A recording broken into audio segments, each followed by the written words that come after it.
Bien, perfecto.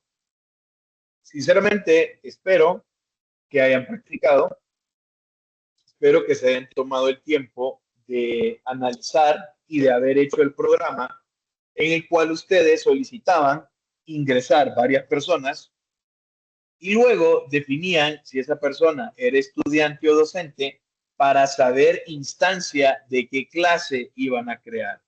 Si ustedes seleccionaban que era un estudiante, pues tenían que crear una instancia de estudiante. Si ustedes seleccionaban que era un docente, pues tenían que crear una instancia de docente. Y el hecho de haber dejado a la persona como clase abstracta. Para que la persona sea abstracta, se le lleva la palabra reservada abstract, y para poder poner un método abstracto, al mismo método también se le coloca la palabra abstract. Si yo le coloco a un método la palabra abstract, la clase tiene que ser abstract. Y al final, si mal no recuerdo, con eso nosotros nos quedamos.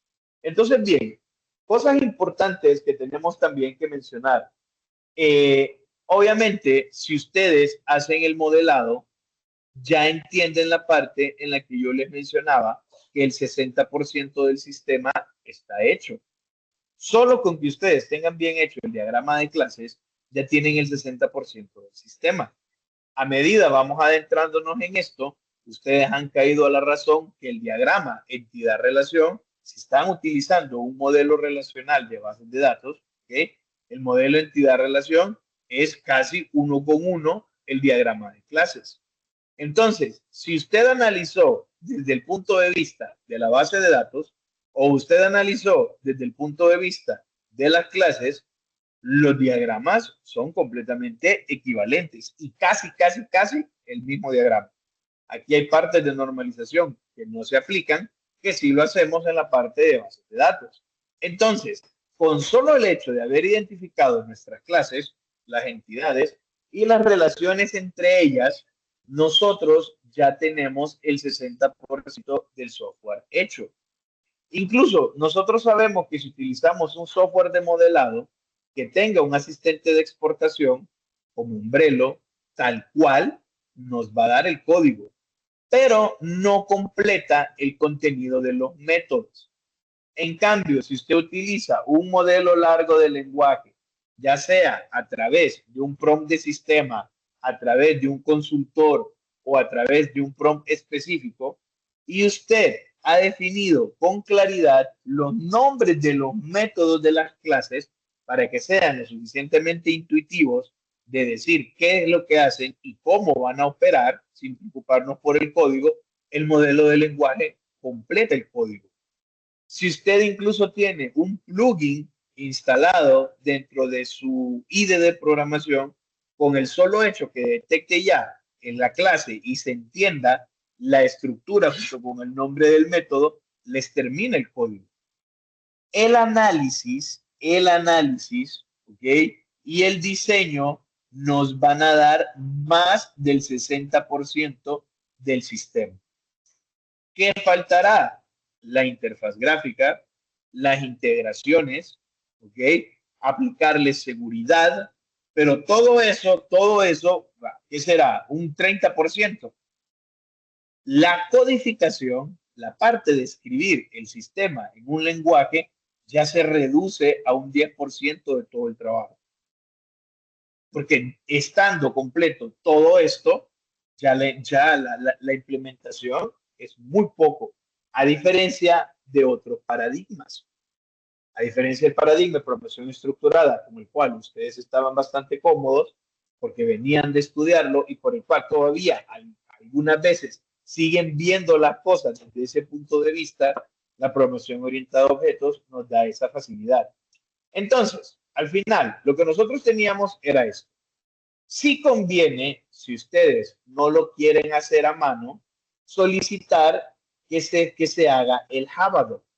Ustedes tienen el código fuente y acuérdense que el código ustedes pueden crear un consultor para que le dan el código fuente y se lo refactoriza sin cambiar el funcionamiento, dan el código fuente y que les genere el Javadoc de cada función. ¿Para qué? Para ir avanzando con los manuales técnicos. A estas alturas del partido, ustedes tienen que ir pensando en el manual de usuario, en los manuales técnicos, en las pruebas de integración, en las pruebas unitarias en las pruebas de sistema. Pruebas unitarias que cada clase funcione y para que cada clase funcione, pruebo cada uno de sus métodos. Pruebas de integración que cuando yo tengo relación entre dos clases o más clases, se puede hacer el paso de mensajes de manera natural, fluida, sin problemas.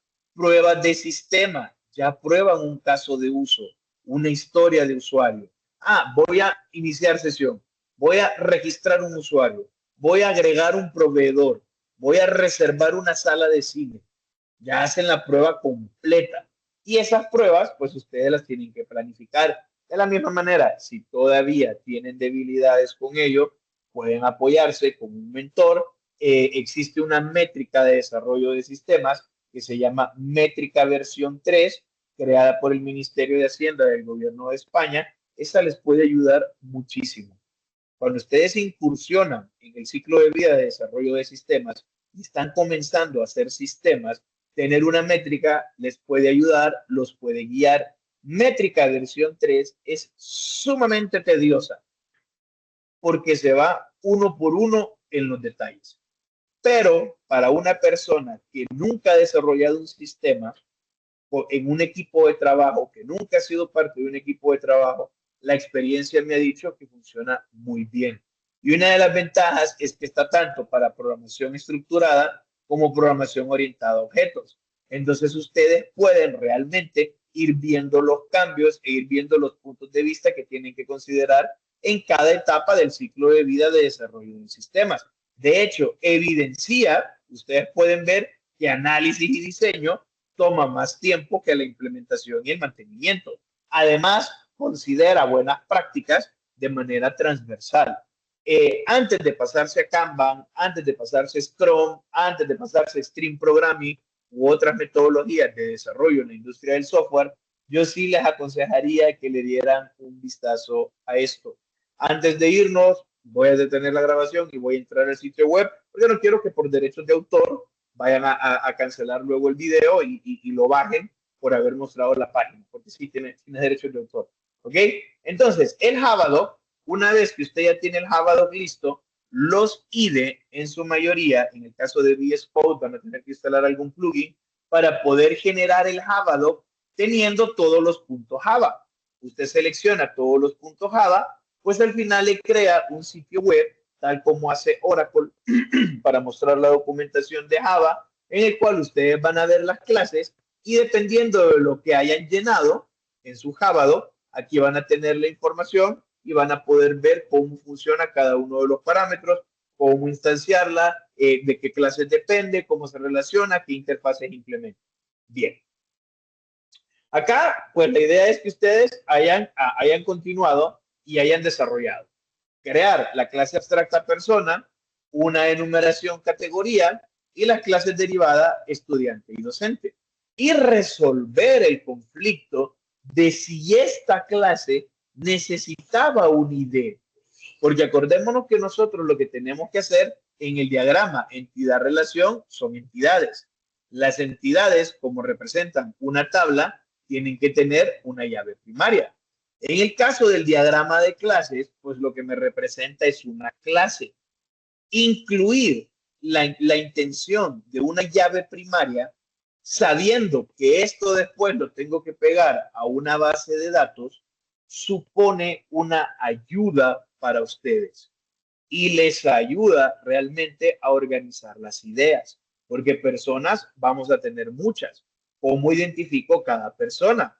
Tiene que haber un atributo, tiene que haber un campo, ¿ok? Dentro de las características que me ayude a diferenciar.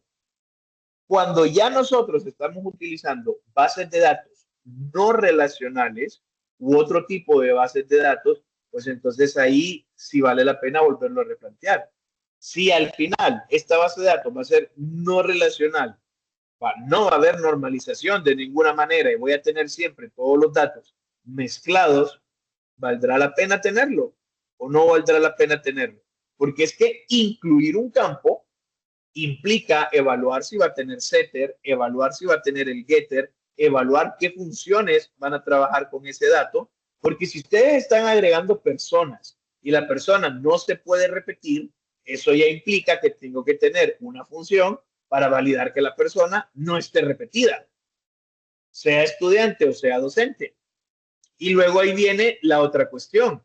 Una persona puede ser docente de grado y puede ser estudiante de posgrado. ¿Ok? Entonces, aquí ustedes tienen que analizar aquello que yo les mencioné sobre si esto iba a estar con un rol. ¿Cuántos roles puede tener esta persona? Porque una cosa es que estudiante herede de persona y otra cosa es que estudiante sea un rol que persona desempeñe. Una persona puede ser estudiante de dos carreras, porque entonces aquí yo también podría ver esto, que estudiante pueda tener solo una carrera o que estudiante pueda tener un arreglo o una lista enlazada de carreras. Entonces, ¿cuántas veces puede ser estudiante? ¿Cuántas veces puede estar el rol?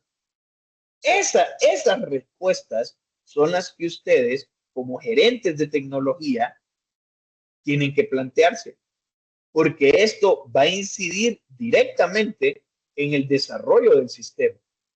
Todas las decisiones que ustedes tomen en la parte de análisis son las que van a ir orquestando el diseño y la implementación, y son las que van a permitir un mantenimiento fluido y que pueden incidir directamente en el éxito del sistema. Claro, para el éxito del sistema hay muchas más variables que considerar. Tienen que ver los planes de capacitación, qué tan anuentes estén los usuarios a utilizarlo, ¿sí? Es como, por ejemplo, el uso de Linux y el uso de Mac OS. Aquí, para la mayoría de América Latina, sistema operativo de Microsoft es el que la gente suele utilizar. ¿Por qué no utilizan Linux? ¿Por qué no utilizan Mac? Tanto es así el impacto de ver el éxito o el fracaso de algo, que como la cantidad de usuarios en estos dos sistemas aumentó, estas personas lanzaron una actualización que mejora en un 70% el rendimiento del Windows 11. ¿Por qué no lo hacían antes? Hasta ahora que están viendo que están perdiendo cuotas de mercado, han decidido optimizar.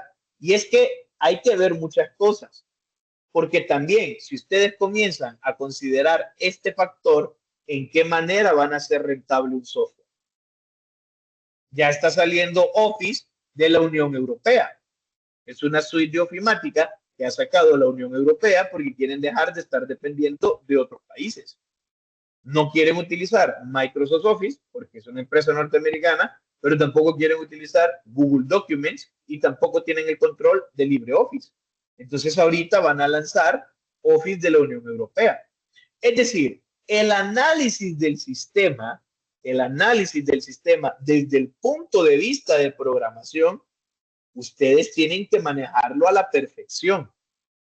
Lo que los va a diferenciar como entes reguladores y gestores de tecnología son consideraciones más allá del código. Por eso yo les mencionaba, la teoría, la parte de programación, me dicen que los atributos van a tener setters y getters. Consideraciones de seguridad, consideraciones holísticas del modelo de negocio de la empresa, me van a decir, realmente todos los atributos merecen un setter o un getter, porque entonces eso viola la privacidad. Mi sistema va a ser vulnerable.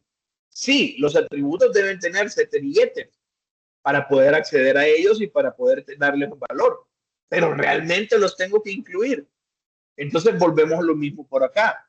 Temas como obsolescencia programada, temas como cuotas de mercado, temas como compatibilidad, son cosas que ustedes van a tener que considerar. Más adelante, cuando toquemos modelo vista controlador, voy a hacer énfasis en algo que precisamente el viernes estuve en una empresa y se analizó y salió a la luz lo rentable en cuanto a cuotas de miles de dólares. Tiene que ver un buen diseño y cómo abordamos el proceso de la ingeniería del software. Ustedes tienen que entender la teoría. Con esta primera parte queda evidenciado que el código se genera. No vamos a caer en las prácticas de bytecoding. No es que el modelo de lenguaje va a consumir tokens a lo tonto y nos va a empezar a hacer el software. Nosotros construimos el software, pero el modelo de lenguaje ayuda en la parte de codificación y es la nueva manera de desarrollar software. Pero para que eso funcione, ustedes tienen que saber, tienen que manejar el paradigma, tienen que saber cuándo es una agregación, cuándo es una composición, cuándo es una asociación unidireccional, bidireccional, tienen que saber cuándo es una herencia, cuándo es una implementación de interfaces nada más, cuándo es una dependencia, cuándo es que un método está utilizando como atributo una instancia de otra clase, cuándo mis clases van a ser abstractas, cuándo mis métodos van a ser abstractos, cuándo voy a necesitar características static.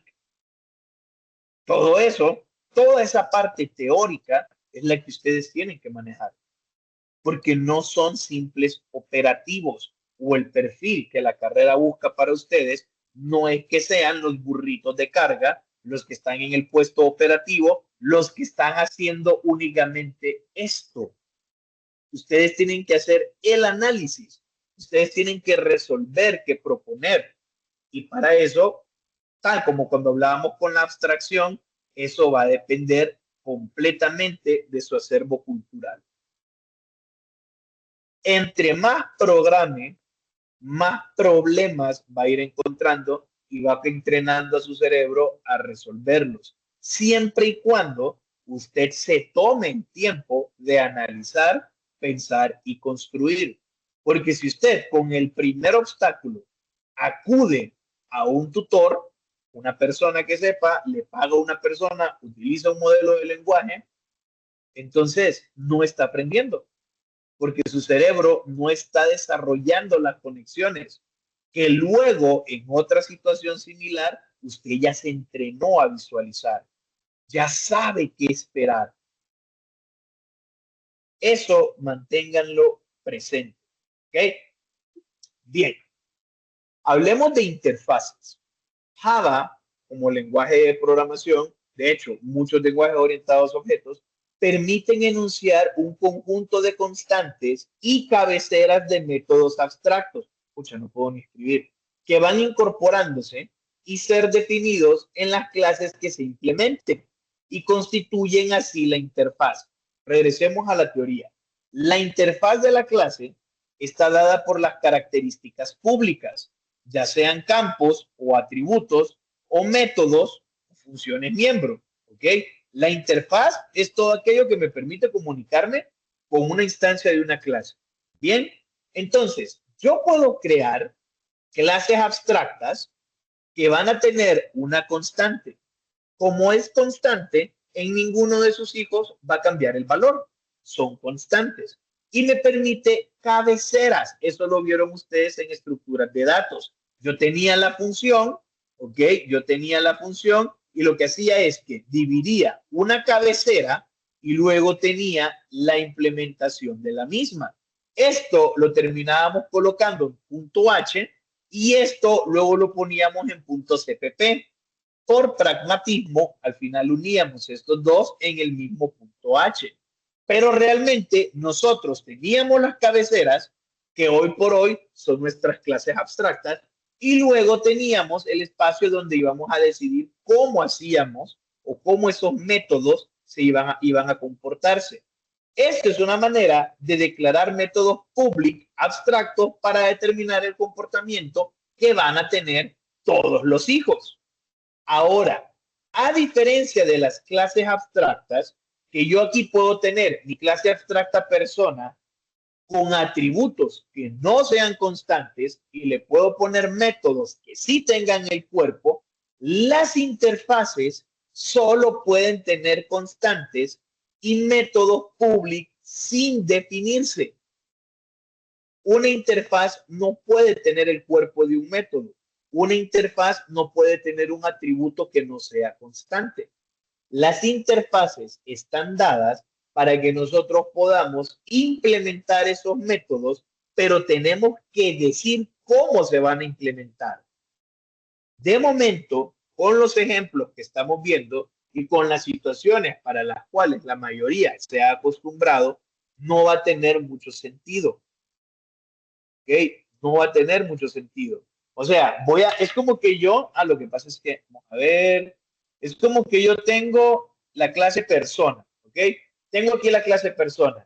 Entonces, si yo tengo aquí estas variables, ya no puede ser una interfaz. Esto tendría que ser una constante, esto tendría que ser una constante también,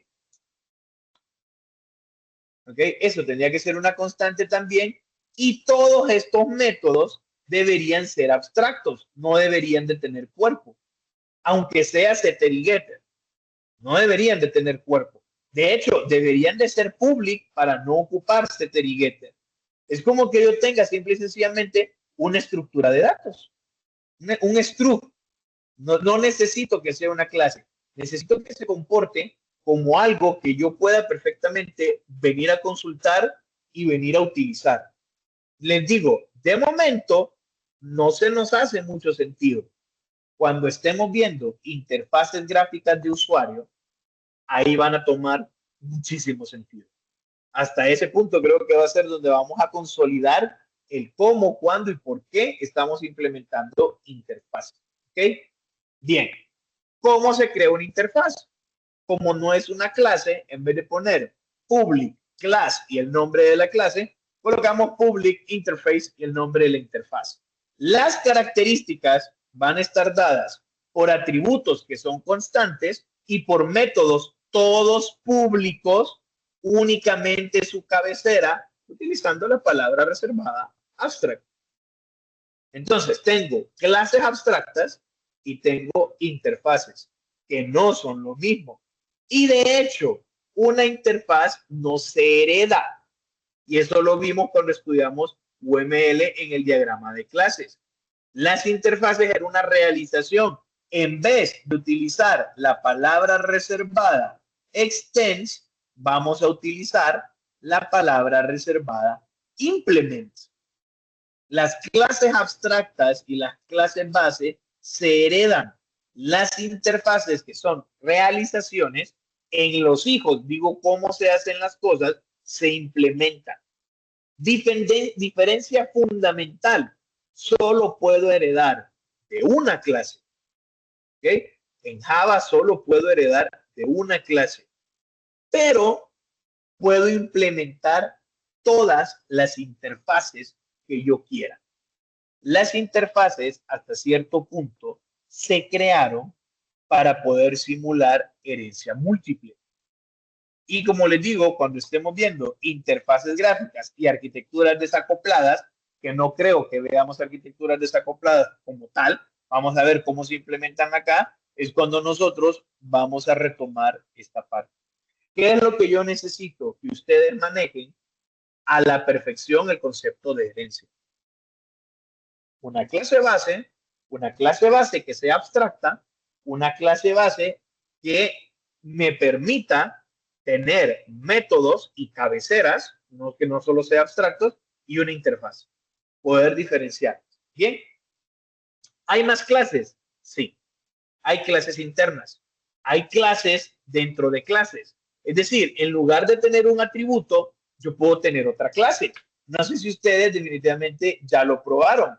Yo puedo tener, aquí tengo mi clase estudiante y vean que aquí adentro puedo tener yo una clase ejemplo. Y vengo idioma, y vengo, sí tiene que estar en mayúscula, y adentro puedo crear la clase ejemplo. ¿Ok? Aquí me dicen, vean, es una clase interna. De momento, para que la creas, declararla static, para que lo uses, declararla static. Pero ya me está detectando que es una clase interna. Vamos a ver nosotros clases internas, sí. ¿Dónde? Interfaces gráficas. Y después las vamos a quitar de ahí. Clases internas como miembro, donde normalmente coloco un atributo o un método, ya vimos que las puedo colocar de esa manera. Estas sí pueden ser static. Clases internas locales dentro de un método. No, o sea, no es que yo tengo la clase y como atributo voy a poner otra clase. No, no, no. Yo voy a tener un método y adentro del método puedo colocar las clases. Están colocadas ahí adentro. Y habíamos hablado de las clases internas que me están pidiendo que sea static. No vamos a desarrollar ejemplos de momento. De verdad que no vamos a desarrollar ningún ejemplo, pero no se extrañen si ustedes encuentran una documentación en la que encuentren una clase de ese tipo.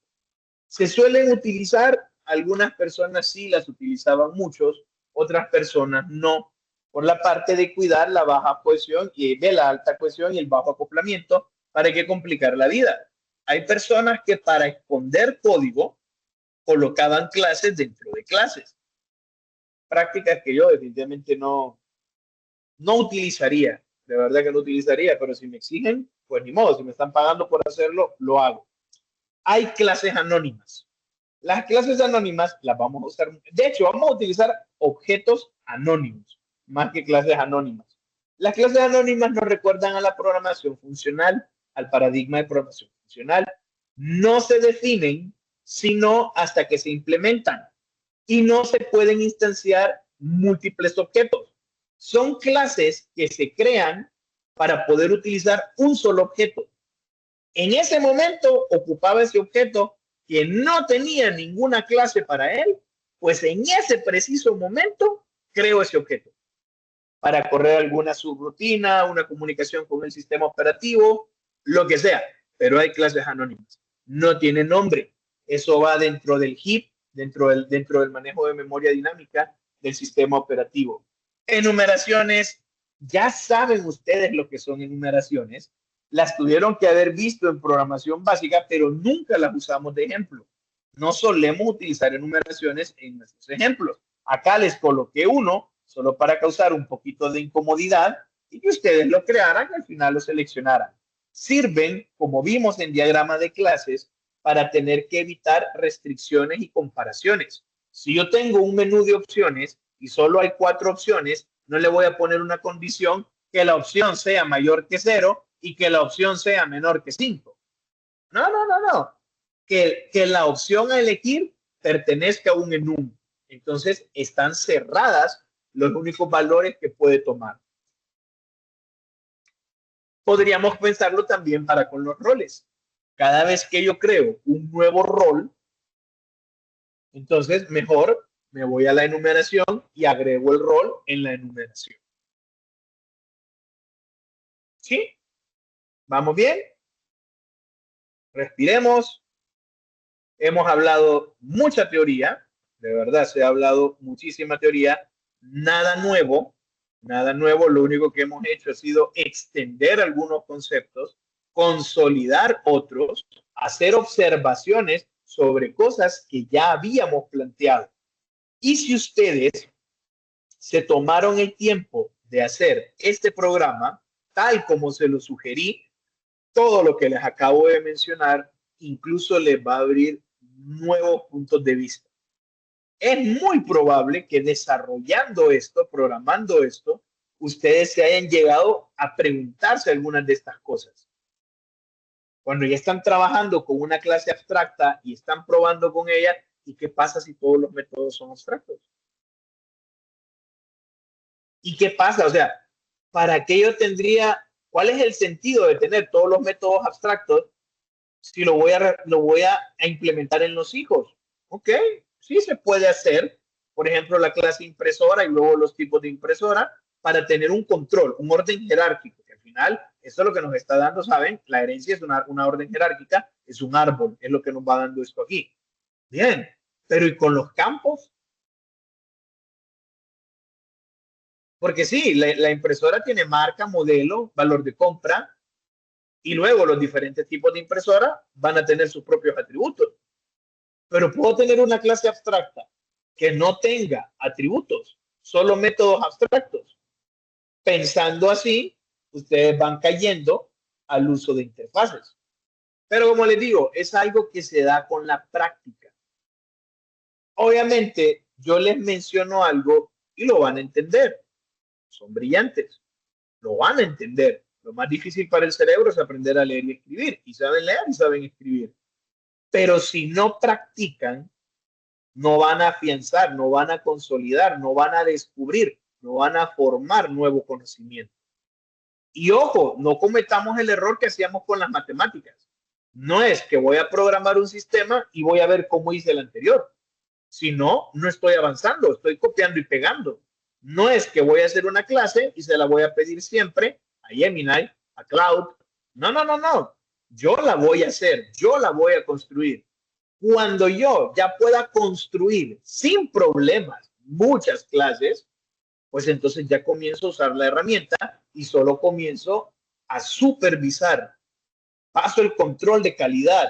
Vengo yo como agente de Quality Assurance y me pongo a ver que lo que le esté pidiendo me lo esté generando. Y para eso han tenido entrenamiento. Tuvieron una guía de ejercicios donde tenían que desarrollar pequeñas aplicaciones, software pequeño, programación estructurada, pero solo desde el prompt. Ustedes tuvieron que haberse dado cuenta que si saben la teoría, pueden pedir que se haga la práctica. Ahí, lastimosamente, yo no puedo hacer más que explicarles, sugerirles, compartirles un punto de vista. Si ustedes no están estudiando y ustedes no están practicando, se van a ir quedando muy atrás. Increíblemente atrás. Consideremos que estamos hablando solo de un paradigma de programación. Y los lenguajes de programación ahora son multiparadigmas. Los sistemas son multiparadigmas. Y ya están pensando, ya están siendo programados con sistemas agénticos. No solo es pensar en el usuario, ahora también tenemos que pensar en los androides. Todas las consideraciones que hay que tomar. La diversidad de opciones que hay ahora. La diversidad de tipo de software con el cual la gente se acostumbra, la versatilidad de las interfaces. ¿Cómo ahora yo voy a interactuar con el software? Ya no solo tengo el teclado, tengo la pantalla, pero también tengo la cámara, también tengo el micrófono. Se están quedando atrás. Se están quedando atrás. Si ustedes no están practicando, realmente se están quedando atrás.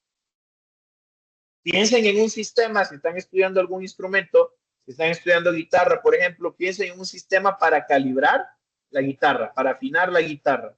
Que ustedes puedan tocar cualquiera de las cuerdas sin presionar el traste y que el micrófono capte el sonido y les diga qué frecuencia es para saber qué nota es la que se está tocando. Porque obviamente cada nota oscila en determinada frecuencia. Ay, pues ingeniero, ¿cómo voy a saber eso? Es que programar es lo de menos. Escribir el código es lo de menos. Aplicar los sistemas en las demás ramas del conocimiento es lo que tienen que hacer.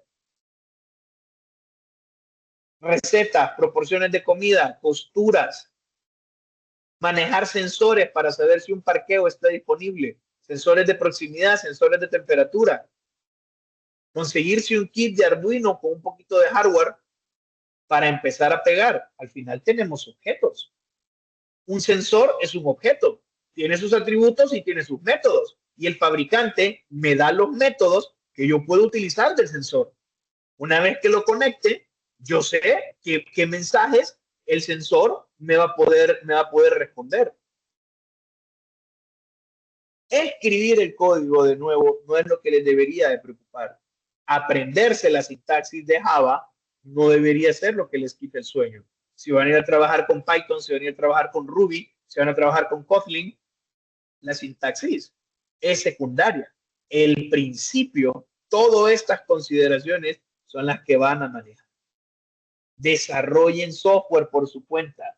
Pónganse ustedes mismos ejercicios. ¿Ok?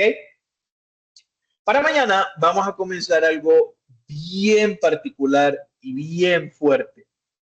Mañana sí nos vamos a poner completamente técnicos y nos vamos a ensuciar las manos para programar.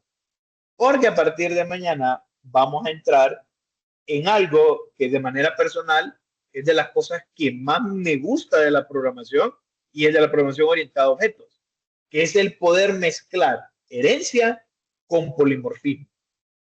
Para mí, el poder mezclar herencia con polimorfismo nos da un nivel de abstracción y nos potencia como programadores y como analistas la incursión en la industria del software.